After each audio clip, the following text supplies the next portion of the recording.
राज्यात आज काय घडलं पाहूयात फक्त 90 सेकंदात। विधान परिषद निवडणुकीत ट्विस्ट, 10 उमेदवारांसाठी एकाच दिवशी 2 वेळा मतदान। मतदानाआधीच महायुतीचा एक विजय निश्चित, प्रज्ञा सातवांच्या रिक्त जागेवरही पोटनिवडणूक।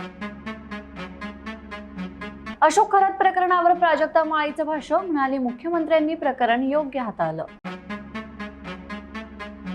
नाशिकच्या त्या कंपनीत दिल्लीच्या टीमकडून झाडाझडती, 150 कर्मचाऱ्यांना वर्क फ्रॉम होमचे आदेश, राष्ट्रीय महिला आयोगही पाहणी करणार।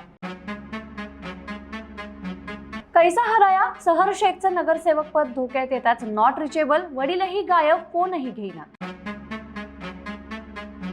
महिलेसह 2 अधिकाऱ्यास अटक, 50,000ची मागितली लाच, एसीबीने सापळा रचून पकडलं रंगेहात। त्या महिलांवर पोलीस केसेस दाखल करून नावं आणि फोटो जाहीर करा, माजी मंत्र्यांचं वादग्रस्त विधान, थेट राज्यपालांना पाठवलं पत्र, नव्या वादाला तोंड फुटणार। बकऱ्याचा कलेजा, स्मशान राख, लिंबू टाचणी, मुंबईतील भोंदूबाबा महापालिकेच्या गार्डनमध्ये नको नको ते करायचे। रोहित पवारांकडून सुनेत्रा काकींचा प्रचार, सदाभाऊ खोतांकडून बोचरी टीका, म्हणाले पुरोगामीपणाचा खेळ।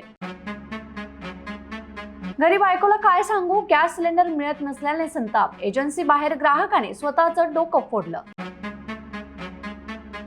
आणि अशाच ताज्या घडामोडींसाठी बखर लाईव्हला सबस्क्राईब जरूर करा।